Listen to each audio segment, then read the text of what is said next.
Obviously কলুষিত করেছে তো মুখ্যমন্ত্রী নিজে। মুখ্যমন্ত্রীর নিজের উনার ক্যাবিনেট মেমো দেখবেন, আর উনার বক্তব্য দেখবেন ওই নেতাজি ইন্ডোরে এই রায় হওয়ার পরে। আচ্ছা, রাজ্যের মুখ্যমন্ত্রী ক্যাবিনেট মেমোতে বলছে যে 3rd রাউন্ড কাউন্সেলিং পর্যন্ত বৈধ, 3rd রাউন্ডের পরে 4th round, 5th round, 6th round, 7th round, 8th round পর্যন্ত হয়েছে। তাহলে এতগুলো রাউন্ডে যারা বসলো তারা কি নতুন পরীক্ষায় বসেছে? যদি বসে থাকে তাহলে সেটা নিয়োগ প্রক্রিয়াকে কলুষিত করা হয় না? মুখ্যমন্ত্রী সভাতে সবাইকে ডেকে বলেন প্রথমে আনটেন্টেড দেখবো, তারপরে টেন্টেডদের সঙ্গে আমি আছি, তাদেরও দেখে নেবো। মুখ্যমন্ত্রীর বার্তা কি রাজ্যের সমস্ত অফিসিয়ালসদের?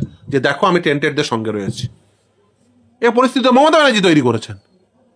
17 মা অ17 মা, চোরকে বলছে চুরি করো, গৃহস্থকে বলছে তুমি সাবধানে থাকো। এইভাবে তো চলতে পারে না। আপনাকে স্ট্যান্ড নিতে হয় সতের পক্ষে নয় অসতের পক্ষে। উনি দুর্নীতিগ্রস্তদের পক্ষে, কারণ উনি জানেন ভালো করে এদের কাছ থেকে তৃণমূল কংগ্রেসের নেতা নেত্রীরা টাকা নিয়েছেন, আর সেই টাকায় ভোটে জিতেছেন উনি। এই যে পরেশচন্দ্র অধিকারী দলে ঢুকে তার মেয়ে চাকরি পেয়ে গেল, কে দিয়েছে? মমতা ব্যানার্জি দিয়েছে। ওই চাকরি মমতা ব্যানার্জি দিয়েছে। সিবিআই ইডির উচিত সর্বপ্রথম ওই সুজিত বোস না, মমতা ব্যানার্জিকে ডেকে জিজ্ঞাসাবাদ করা। আপনি দেখলেই ইউটিউবে পর্যন্ত সেই ভিডিও পেয়ে যাবেন।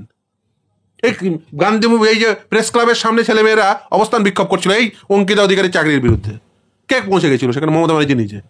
যে কি বলেছিল, আমি পার্থকে বলে দিচ্ছি একটা কমিটি তৈরি করে দেবে।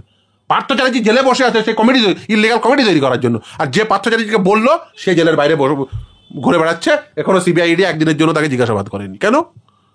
কারণ সে মমতা ব্যানার্জি বলে, রাজ্যের মুখ্যমন্ত্রী বলে। সিবিআই ইডির বদান্যতায় এখনো পর্যন্ত জেলের বাইরে আছে। তাহলে অনেকদিন আগে ওর জেলের ভাত খাওয়া উচিত ছিল। মিডিয়াতেই বলেছিলেন যে এমএলএর এক আত্মীয়ের নাম প্রকাশ করতে লজ্জা করছে আর কি। যেমনভাবে গ্রুপ সি গ্রুপ ডির এখনো তালিকা প্রকাশ করেনি। কেন বলুন তো?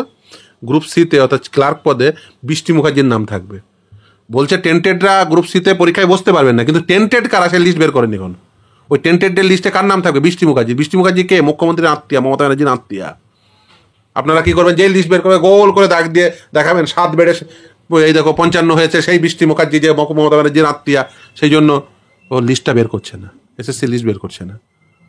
এই গ্রুপ সি গ্রুপ ডিতে নোটিফিকেশন দিয়েছে, 2 দিন পরে ফর্ম ফিল আপ হবে, 3 তারিখ থেকে ফর্ম ফিল আপ হবে। এখনো পর্যন্ত লিস্ট নেই, টেন্টেডদের লিস্ট নেই গ্রুপ সি গ্রুপ ডির।